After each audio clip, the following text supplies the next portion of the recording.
It's the most fulfilling. Like, if you would have asked me 3 years ago, even if this would be what I was doing for my career, I would have said, like, that sounds amazing, but no way.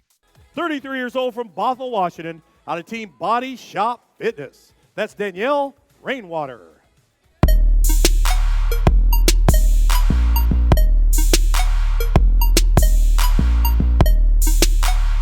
You got this, babe. 5, 6, Go, babe, go. 7, push back. Push, push, push. You got this. You got this. 9. Nice job. What's up, everybody? Coach Colt here. Welcome to episode 134 of the SuperSetYourLife.com podcast. This is all you're going to hear from me because I'm about to turn it over to two absolutely incredible women that I love and respect with all of my heart. Give it up for Taylor Milton and Danielle Rainwater.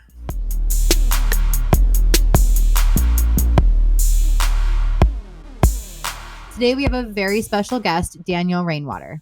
Danielle is an NPC bikini competitor on a mission for her IFBB Pro Card and having recently won first place at the NPC High Roller Royale in Las Vegas, Nevada. She is the marketing manager for Body Shop Fitness, Colt and my favorite gym located in Bothell, Washington. And you can hear on episode 39, Colt's interview with Jeff Nelson on how they started the gym through the midst of a pandemic. It's a great one. She's also a lifestyle and competition prep coach. And also, big announcement as of last week, she is my coach. Colt is still doing my keto carnivore macros, of course, but he wanted to hire the very best coach for me so he can focus on our business and our own clients, knowing I'm being trained by a truly elite coach with a big heart and similar mindset. She is here today to share with you where her journey started, answers to frequently asked questions regarding bikini and wellness categories, and advice to first-time competitors and those who have always wanted to do a show but haven't quite pulled the trigger yet.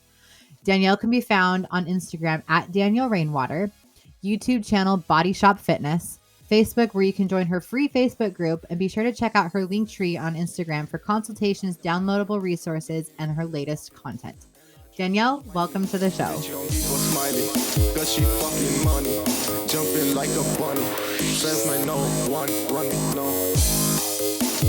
What got you into bodybuilding and the entire story?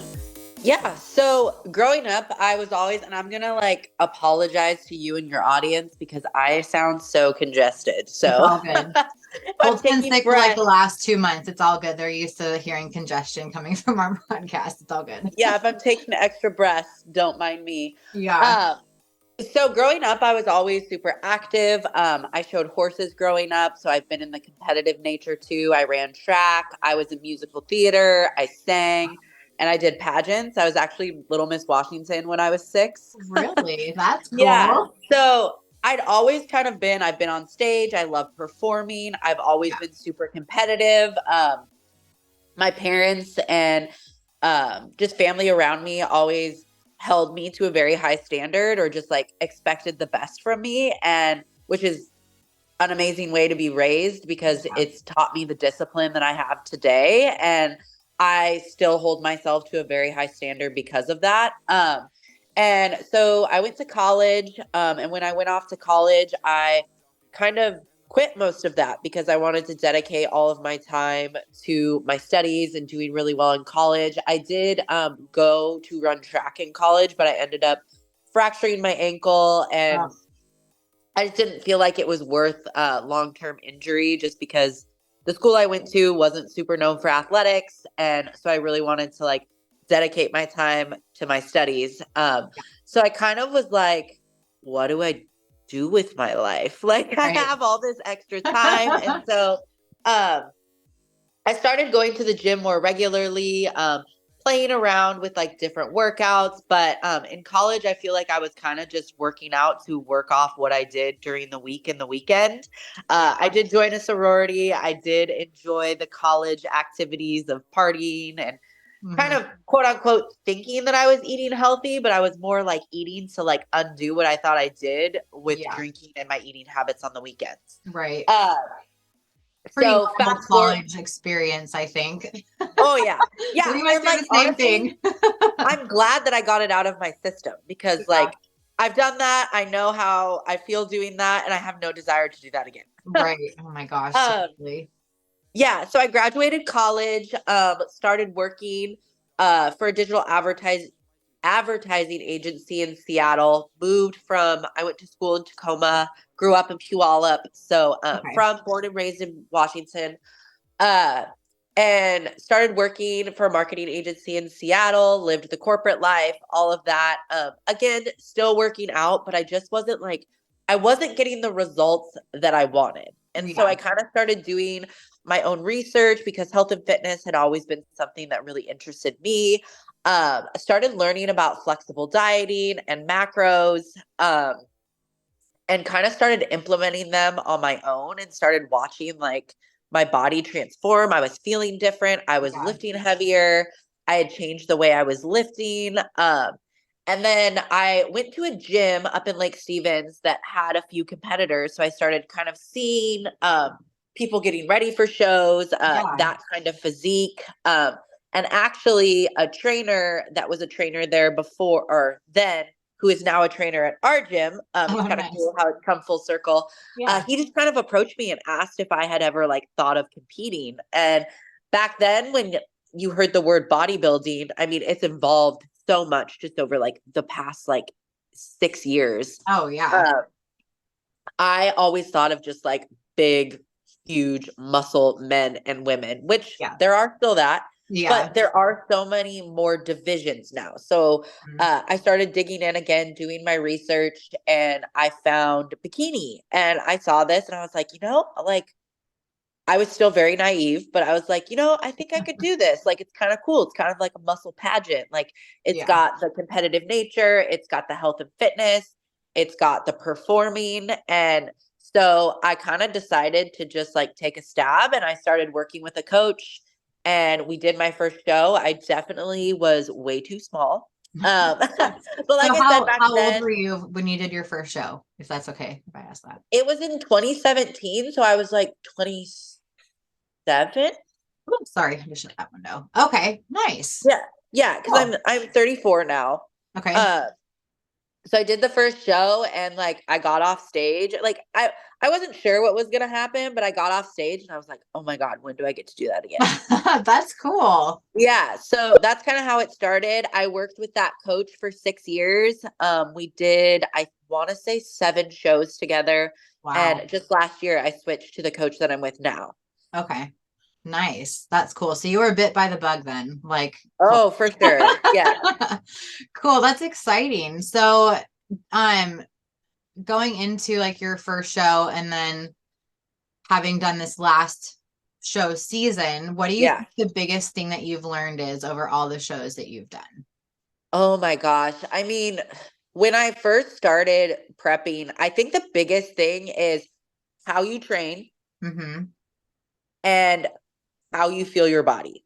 Yeah. Like when I first started doing competition, it was back when flexible dieting was like first like getting Like introduced. if It it was fits like, your macros type thing. yeah, there's Yeah. definitely a difference between flexible dieting. I think there is an amazing like lessons to be learned in flexible dieting, and it's definitely like a very sustainable approach for a lot of people. Yeah. But I think there's a difference between flexible dieting and if it fits your macros. Because back when I first got into it, it was definitely more of like if it fits your macros, like let's see how many Pop-Tarts and protein bars and cereal I can fit into my day and still lose weight, and really not focusing as far as like how your body's digesting it, how Right. you're feeling on it, are you properly fueling your workouts, Yeah. and just like making sure like meal timing too, like that plays such an incredible role, and digestion and gut health. Right. I went through some pretty severe like gut issues after my first season of competing. And I don't blame it on competing by any means, but I don't think it helped the situation at all. I mean, I had come from years of like yo-yo dieting and thinking I had to eat like a rabbit and do tons of cardio to get the physique that I wanted. And then I jumped right into a prep doing flexible dieting where I'm eating like Power Crunch bars, I'm eating Halo Top, I'm having cereal, I'm Which having does not sugar-free help this. your gut Yeah, whatsoever. fat-free that. Oh And man, yeah. So I actually went through, I had small intestine bacterial overgrowth. So it's called Yeah. SIBO. It's Yeah. definitely it's a lot more mainstream now than it was back then. Yeah. Um, My mom has so I gone think, through that twice in the last like 3 or 4 years. It's been really wait, bad. you have? No, my mom. Oh yeah. It's Yeah. not fun. And it comes back, it relapses really easily if you don't take the time to really flush that bacteria out Right. and then build up the good bacteria and make sure you aren't refeeding the bad bacteria. Yeah. So I would say definitely like learning about stress and how stress isn't just like a mental thing. It's definitely a physical thing, and things that you may not necessarily classify as stress add stress to your body, whether that be dieting, training, cardio, Yeah. family, like work. All All of the those are things. different stress on their bodies. And if you're constantly throwing stress into the stress bucket, it's going to overflow at some point. And so you need to find that balance and keep that relationship of trust with your body. And there's different ways of doing that. Right. Yeah, that's so good. It's amazing how stress plays such a key factor into not just your emotional health, but like every part of your health aspect, you know, your mental, Oh, your physical, 100%. everything. Yeah. And the body truly follows the mind. Like if your Yeah. mind's not right, your body's not right. Yeah. So So true. Yeah. yeah. I went through my own journey with that too over the last few years. And I think obviously with the added stress of being a mom definitely plays a key factor into that. But yeah, it's just crazy. And keeping like holding some of those thoughts just captive and making sure that you're really feeding your mind positively really affects just like every area of life. So 1,000%. yeah. Colt wanted me to ask you if you could describe, this is kind of switching topics, but not really, but just describe the biggest differences between bikini and wellness. We have a lot of people interested in both, Okay. but not sure of the differences. So Yeah, and I'm not sure if I mentioned that I compete, but I do compete in bikini. And so wellness is the newest division as far as like women's divisions go. yeah. And the biggest difference is you can see like all of the criteria on NPC News Online. And I will just kind of make this statement too. I'm talking from like an NPC level, which is the biggest federation when it comes to untested bodybuilding. It leads into the IFBB. I'm not speaking from like natural federations. There are different federations. Yeah. So Most natural federations don't even have wellness. So I was actually kind of wondering that because Yeah. I don't follow those as much. I definitely put most of my focus into the NPC. So I just wanted to put that out there. But the biggest difference is, and as I mentioned, the divisions just keep they keep evolving. Like the bikini look now is way different than the bikini look when I started. Yeah. So bikini was definitely developed with the idea of like the most attainable, which it still is. Yeah. But I think a lot of people just think like, oh, if I'm fit and I look good in a bikini, I can just hop on a bikini stage and do well. And that is not the case at all. When it comes to bikini, they're definitely looking for a good, healthy, muscular structure. But the thing with bikini is it's all about balance. So they want you to look great overall. They want you to look good overall, but not great in one aspect. So like, they don't want the audience to look at a physique and be like, oh, damn, that girl's got a big ass, but like their upper body is a little iffy, or like, oh, they've got great quads, but like, where are her hamstrings? Like they want development everywhere. They want a healthy, they don't want to look like super emaciated. You know, when you get those diet feels, they want the physique nice and full, seeing those muscle bellies. They want to see the definition, but they don't want tons of vascularity. They don't want super insane conditioning, which I think is a very different way of thinking for a lot of people that have been around the bodybuilding world for a long time. Because for most of the divisions, it's like, how freaking big and how freaking shredded can you get? Yeah, right. So thing I like to remind people with the bikini division is it's not necessarily a shredded competition. It's a shape competition. Yeah. Like you definitely still need to get to quote unquote unhealthy body fat levels for a woman. Yeah. And it's very low body fat levels for a woman. Yeah. But 7% body fat can look very different on different women. So it's not focusing on specific numbers. It's focusing on what looks best on your physique. Right. And wellness is very similar in those aspects, but it is the one division that doesn't look at symmetry. Yeah.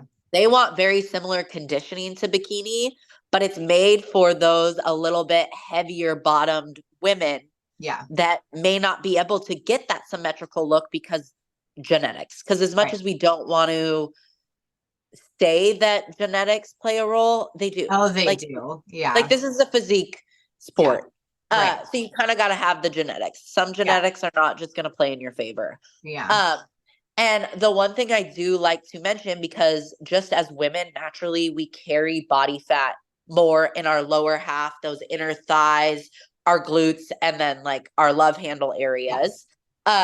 Just because you quote unquote have a thicker bottom half doesn't necessarily mean wellness is the division for you. Yeah. I always say you want to figure out kind of what's muscle versus body fat, because when we diet down that body fat, that muscle might not be there and wellness may not be the division for you. Yeah. I guess the nice thing though is when you're kind of trying to decide that between the two, the posing is pretty similar. It is, yeah. Which is nice because it's not like you're training for bodybuilding versus bikini, you know. And I think that's why you see at the regional level, you see a lot of crossover between the two. Yeah. Yeah. Cool. I remember, I think the first time I saw wellness was last year at the show up with the Sasquatch. I don't remember the name of it. It's called the Sasquatch Pro, but it's the Northern Classic. Yes, the Northern Sasquatch Classic. Pro. So we, not this last season, but the season before that, we had a client compete in bodybuilding, and so Colt and I were there, and we stayed and watched, and that's when I saw you compete for the first time. I was going to say, I did that show. That's when I saw you compete for the first time. That's the first time I saw wellness, and I looked at Colt and I was like, I feel like I could do that category. I just, I maybe didn't understand the difference between bikini and wellness at the time. Now that I do, there's really not much besides the fact that it's just your lower body. But I saw that and I was like, that's something attainable, because after watching Colt compete for now 12 shows, and he's always done bodybuilding and classic physique, so he's always insanely shredded, and I have always thought, I can't do that. Like, I have no desire to get down to that body fat percentage. Even watching women at that, like when I watched Carly get ready for hers, I was like, there's no way I can be as shredded. Well, she's in women's physique, so it's completely different. Yeah. So different. And so I think, because before he had done NPC this last year, we've only ever done WNBF and NANBF. So it's all natural. So all they ever have is bikini. And I think they have physique and bodybuilding for women. So there was never like that other categories to look into. I don't even think they had figure. So because they're just smaller. But anyways, I really like the look of the wellness, and whether or not that ends up being what I go with, it was something that made me think, okay, I could probably do this now. It's a little bit more attainable. And it gives you options too. I think the way that the divisions have evolved and just the NPC is growing since even I started, it makes me really happy, because it is a little frustrating sometimes, because I feel like some people just hop on stage and think that it's not hard work, and it really is. They kind of discount the sport a little bit, but the way that it's growing gives a lot more people the chance. And just to add on to the biggest difference, that's the biggest difference as far as criteria. But when it comes to training, there's going to be a lot of differences as far as the way you're training the physique for bikini versus wellness, based on where you need to improve / grow or maintain. Right. Or sometimes for wellness, and sometimes even for bikini, there may be some areas you need to downsize in order to get that preferred look for that division. Yeah, for sure. What are have you had to downsize anything or make sure you're focusing on certain areas over not focusing on certain areas? Yes, for sure. So back from years of just uneducated lifting, I definitely grow. I have the genetics to put on muscle pretty, I don't want to say easily, but I do put on muscle pretty naturally, very well. And I maintain my muscle mass very well. So my upper body was very, very developed, and specifically my traps, because it's a nice. lot of like momentum lifting and Right. not paying attention to the proper contractions and Yeah. things like that. And that's another huge learning aspect that I've learned over the years, is just, which you've got some of my tips from it, but just like dropping my ego at the door and really focusing on that time under tension, that mind to muscle connection, and really focusing on where I'm wanting to feel it, and Yeah. making sure I'm not feeling it where I shouldn't be feeling it. So I've had to really, I wouldn't say as much downsize my upper body, but just maintain it. Even though like I love lifting shoulders, I kind of got to like pull it back. Mm-hmm. And I've really focused on like growing my lower half, specifically my glutes, Yeah. to match my upper body to create that more balanced look. Yeah. And then another thing with this new coach that I have, she's really helped me, just like, because bikini, everything gets taken in, and wellness too, everything gets taken in judging. Like, it's not just your physique, like your hair, your makeup, your whole look in general, which is why I kind of say it's more Your like a stage physique presence. pageant. Yeah, so your full stage presence. And so this last year, as you can see, my head is shaved. So my back is typically shown in bikini, and they're not judging on your back. And so my traps have come down, but they're still very, very developed. They definitely stick out. And so this last show that I did, we had me wear a wig. And so that hid my back and my traps, and it really softened my look and made my look a lot more balanced from the back. Nice. That's cool. Yeah. Well, it's nice that you have the ability to cover that if you needed it covered, to cover it, you know, and it's not just like blatantly like looking at them. So that's nice. For sure. Okay. So for this year, you're competing this year, and what shows do you have show dates yet, or? So I do have show dates in mind. I always say too, like, don't be married to a show, because especially in the NPC, there are shows nonstop. Right. And I am definitely like, I'm going into like, I want to say it's my 10th show. And each time I get on stage, my goal is to beat the last time I got on stage. Yeah. And I'm not going to get on stage until that statement is true. Right. So I do have 2 shows in July that I'm planning for, but if my body just isn't ready, we can just push them back. That's cool. Yeah. It's because there's so many things that come into a prep that's not even just the prep, which is one of the reasons why we had to push mine out, because we're moving. And then, you know, we had a lot of clients last year go through getting COVID, and it hit them really hard, and they had to push their dates out for like 2 or 3 months. And it's nice going and having, like, not just knowing that you have the flexibility, especially in NPC. And I think this being newer to us, is a newer federation for us. We didn't realize how many there were in NPC, how many shows there are. They're literally everywhere. Yeah, especially if you're willing to travel. Yeah. Even like not that far. Yeah. No, I think it's great. So that's nice to know. So can we get into when you started training and what that looked like, and what that transition looked like from working a corporate job into training? And then I'm assuming when you guys opened Body Shop. So yeah, for sure. So like I said, like in college, I mean, in high school, I got introduced to the weight room, because like in track, we would have weight training sessions and stuff in practice. And then I also took like a weightlifting class. That was like my PE class. Yeah. But like, it wasn't anything like insane. Yeah. So when I got out of college, and then when I started in college, like I said, like I got an LA Fitness membership, and like, but it was a lot of like, let's do the elliptical for 45 minutes. And then I actually started, I'm not sure, you may know this, or like maybe some listeners know about this, but have you ever heard of the program Tone It Up? Yes. Okay. I remember hearing about that like right after Colt and I got married, and I would follow them on Instagram, I think. So yes. Yeah. Katrina and Karina, I think, are their names. Yes. And they're still a thing. Like, they're still around. There's actually a girl that I used to follow because of bodybuilding, and she's kind of transitioned out of that into like general health, and she's actually a coach for them now. Oh, okay. So it's just kind of funny. And now they have like supplements, but they've grown like a ton. But anyways, so that was like a program that I was following through college, because it was nice. Like, it was a lot of free workouts, a lot of free cardio routine. But it was a lot of like circuit stuff. Like, dumbbells. So I remember the LA Fitness, it was in Ballard, had like this Oh. hallway Yeah, I know exactly which one you're talking about. Colt and I used of to like the wind right next to the windows. Yes. So I would like take my dumbbells into the hallway and I Yeah. would like do my little circuit work Yeah. in the hallway. Yes.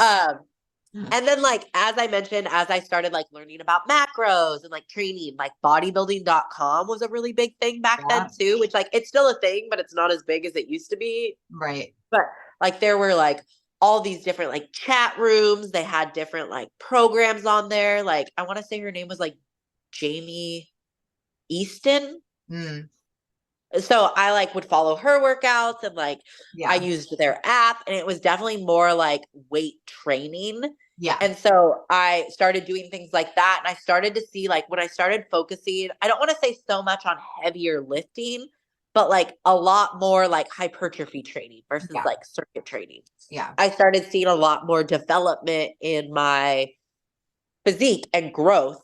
And then pairing that with tracking macros and paid a little bit more attention to my nutrition versus just trying to like eat salads and smoothies. Right. I started to see my physique change a lot. And then I started working with Paul, which was my first coach. His name's Paul Rivera. He's pretty Mhm. well known in the bikini world. I was with him for 6 years and he did my training on and off. And then I got certified in 2016. Mhm. And since then, I just kind of took over my training. But I will say one of the biggest benefits to working with my new coach is and like I said, you have to be very specific these days, especially once you do have such a good foundation of muscle built. Yeah. You have to be very specific with your training, especially for bikini. So a lot of people will kind of refer to it as like bikini sculpting, because once you have the muscle density, you're just kind of sculpting your physique to fit that criteria. And I can really get in my head, like, am I doing enough? Am I doing too much? Should I be doing that? Should I be doing a little bit of this? And so now that I'm with Jen, she has taken over all of my training. And it's just and there's even like my workout yesterday, it was like glute focused.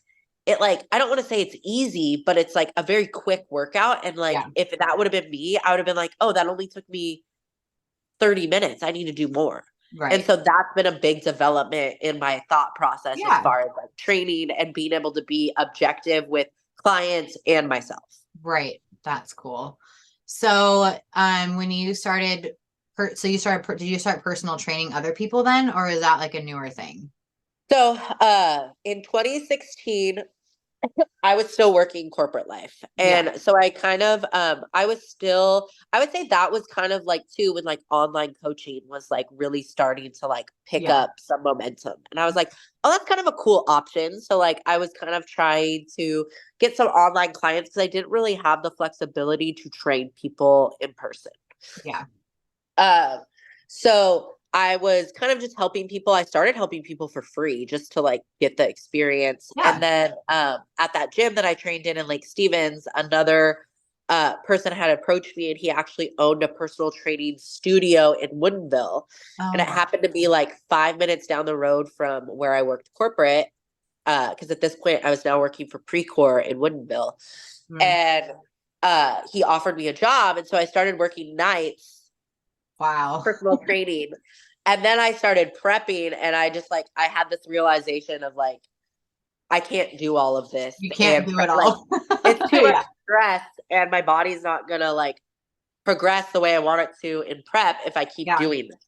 And so I had to step away from that. I kept helping people on the side. As far as like online coaching. But once we opened Body Shop and I was able to step away from the corporate life is really when I dove into coaching more and making it my full-time gig. Yeah. That's cool. So what made you guys want to open Body Shop? Like, what's the backstory there? So I think there's actually, if you want to link it, there's an episode with Jeff, the owner. I will link that. Of Body Shop that kind of talks about his like whole idea behind it. So kind of backstory, Jeff and I met in 2018. And when we met, Body Shop was like just like an idea he had. He had like a logo at that point. And like he had told me, and there really wasn't any cool independent gyms in our area. There was all just like box gyms. There was Gold's, LA, 24.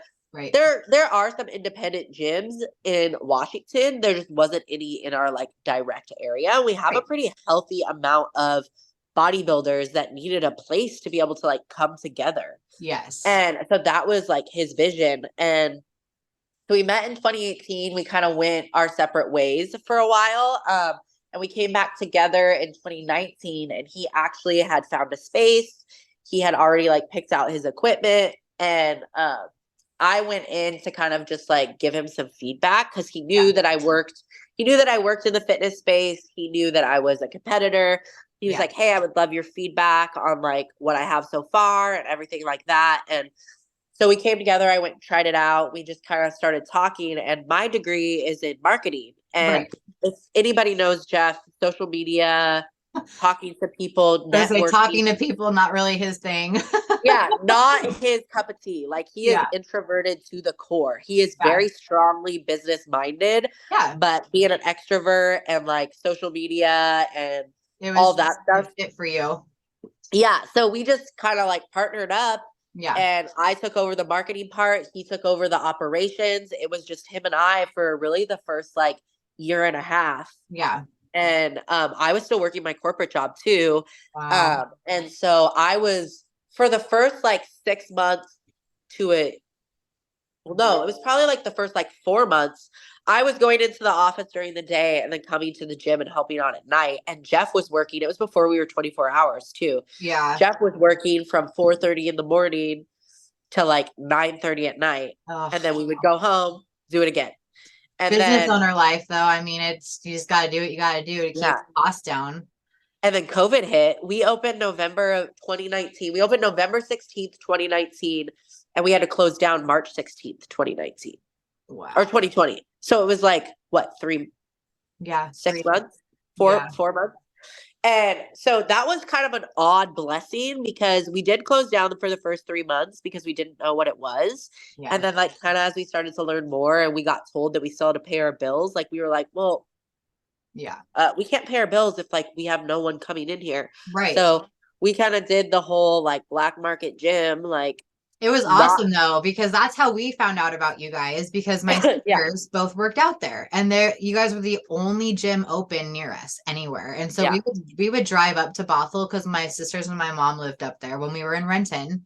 We would drive up there 3 times a week and work out at your guys' gym because we just needed something. And we were like, and like at that point we had a tiny, small like home gym. So we could do some stuff at home, but like nothing like. No, it was so refreshing to like walk into a place where like no one was wearing masks and people were just like, let's just get our workout in and go home. Like it was just nice because no one else was thinking that way at that point in time. So, and what a crazy, go ahead. Oh, I was just going to say, what a crazy just thing that you guys had to go through too. Cause I can't imagine. My dad owns 2 restaurants up in Alaska. So he went through something really similar. And they're a little bit more stingent about like the rules as a restaurant, but he was the only restaurant in Sitka that stayed open the entire time through COVID.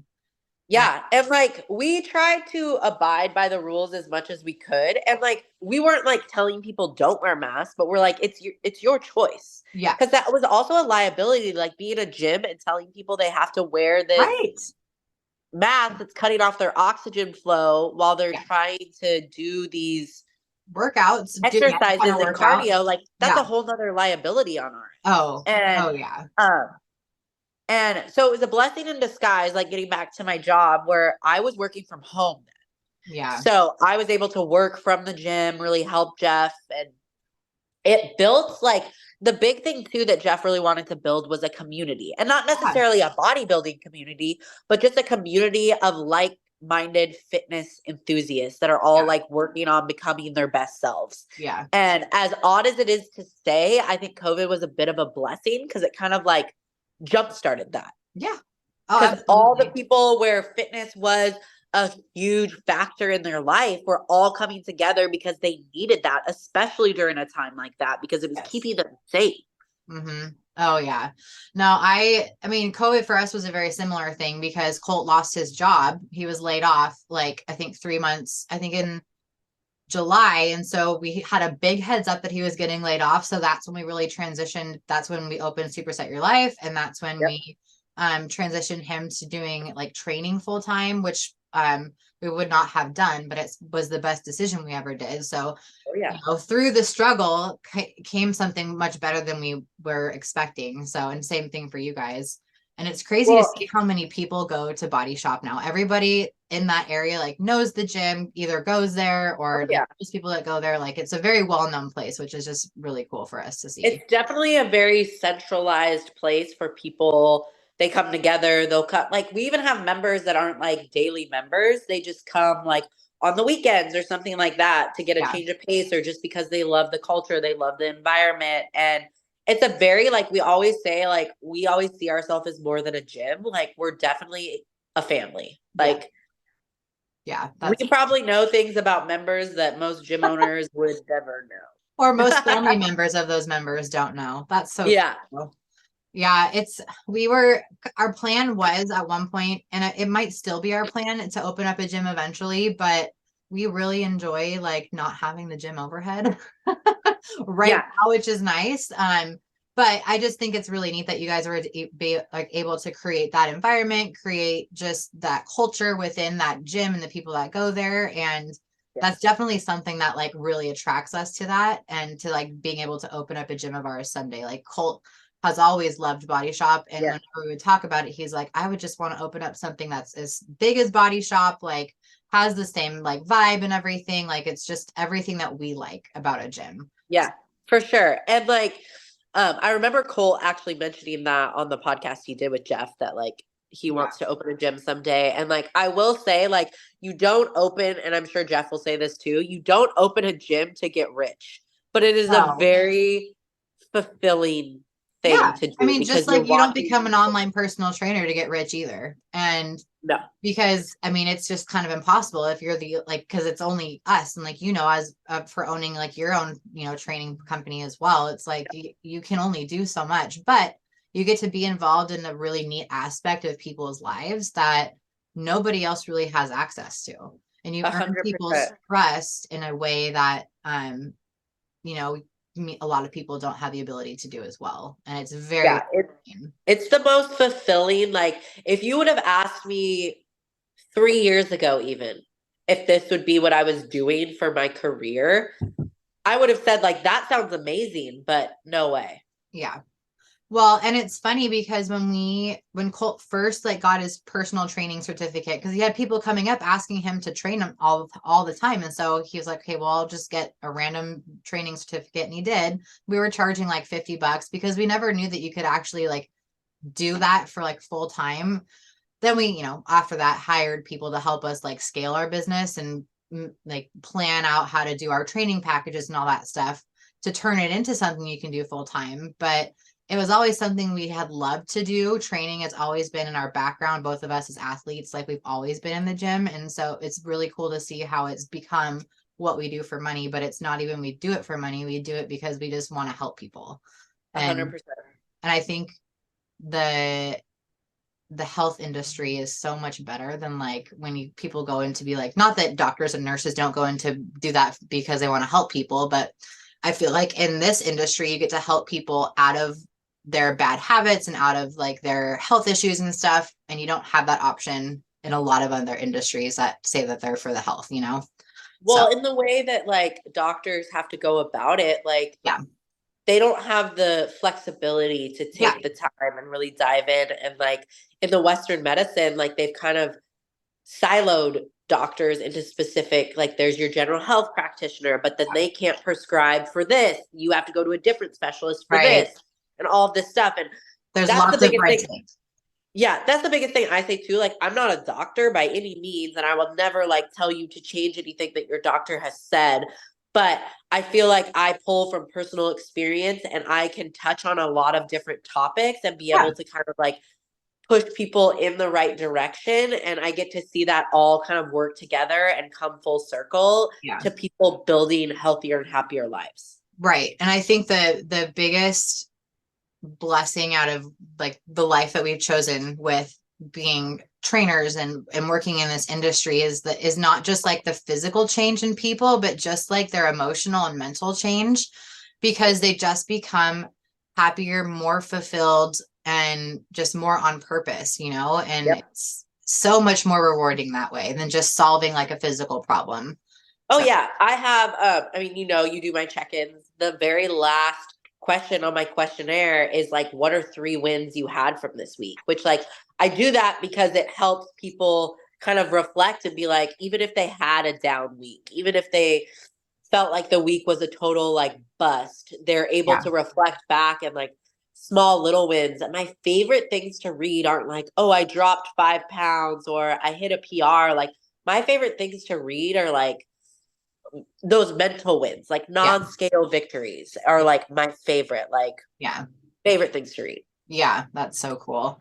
I don't have any more questions. Okay, I do have one more question. And it's kind of the last thing we ask people, but are you working on anything now, like planning for the future? Is there anything that you're working on that you're excited to talk about, or I don't know, whatever? I mean, the biggest thing for me right now is like, because I always say too, like community is like, we're meant for community and we're always stronger together. So like the biggest thing with my business, I coach competition and I coach just lifestyle transformation people and primarily women. And my biggest thing, like my little motto is like, find your superwoman strength. Like I want to help women find their strength and fall back in love with themselves, because society puts like such a pressure on women.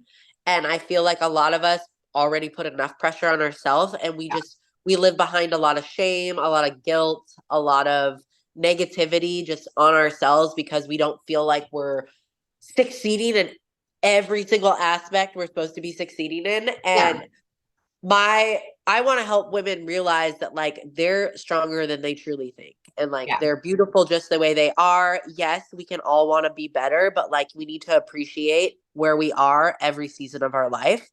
And so I'm really focused on building that community out more and having more women within that community. Because just having, I mean, you know, like in the group chat, just having people you can turn to that understand, that have been there, like, because I mean, I have a lot of experiences and I'm there for all of my clients every step of the way, but I don't have every experience known to man. So building that community out, there's people from every walks of life that you can get just different insights from. So just building that community more, like especially my online community for sure. That's awesome. Well, I know you got to get going to work, so I will let you go, but thank you. And for sure. Is there anything you'd like us to link in the show notes for people, or where I can send you my link. I can send you my link tree that people can kind of click on. I do have, like, if you're thinking like, oh, maybe working with her would be something interesting, like you could set up a free consultation. I offer free consultations with everyone. I also do have an ebook. So if you like budget's a thing and you just want to see if like my training style is something you would be interested in, I do have an ebook. It's $30. It walks you through like pre and post workout nutrition, why it's important. It walks you through some mobility, and then it has a 4-day, 8-week training split that you can follow, and it's really focused on like muscle growth and just focusing in on that. So that's only $30. I have a link for that in my link tree. I have a link to my free Facebook group there too, where I'm just building community up. I do post information in there, things like that. And if you want to come check out Body Shop, we do offer a 7-day free trial. And we do have some cool events coming up. We are going to do a posing seminar and just like bodybuilding seminar in general to kind of talk about the different divisions. We have different IFBB pros coming to be a part of that. And we do have some NPC judges to come and like provide feedback. So even if you're not a acting competitor, it'd be great to come and just learn more. That's going to be on April 23rd. Colt and I are going to be So I can send you the link for like my Instagram and the Body Shop Instagram, and we'll be posting all the info on there too. Awesome. I am excited for that. Cool. Well, you have a wonderful day, and we'll talk later today, I'm sure. Sounds good, girl. Thank you. All Thank you for right. having me. Bye. You're welcome. Bye. Bye. Wow. Hey, everybody. Coach Colt here. Just got to throw in my 2 cents worth before signing off. Thanks so much for listening again. My biggest takeaway was for sure at the tail end, we need to appreciate where we are at every season of our life. Wow. That is so true. That is awesome. If I were you, I would totally get that $30 ebook that she mentioned too, by the way, at the tail end. So give her a follow on Instagram and you can go through her link tree for that. Last thing, I have to confess that glute training in particular is not something that I've been particularly skilled or experienced with in the past in my training. I mean, I've been focused on quads. I've been focused on other areas that I'm not quite as genetically gifted in as things like glutes and calves and whatnot. But glute training is very, very important. Every exercise starts from the ground up. So Taylor and her training, she's been teaching me a lot of what she's been learning from Danielle. And boy, oh boy, especially after this morning's workout with that Smith machine, with that back squat variation, ouch. So seeing good results myself, go give Danielle a follow, please. She's on Instagram at Danielle Rainwater, just like it sounds. Danielle spelled with 2 L's and an E. Cool. Danielle Rainwater. That's how you find her on Instagram. And you'll learn all kinds of cool stuff. Freshen up your Instagram feed with something positive. Thanks again, everyone, so much. God bless, and catch you on episode 134. Give us a couple days to get that one out. We're going to be interviewing Stephen, host of the UK Carnivore, talking about meat, salt, muscles, and total body optimization. Bye-bye, everybody.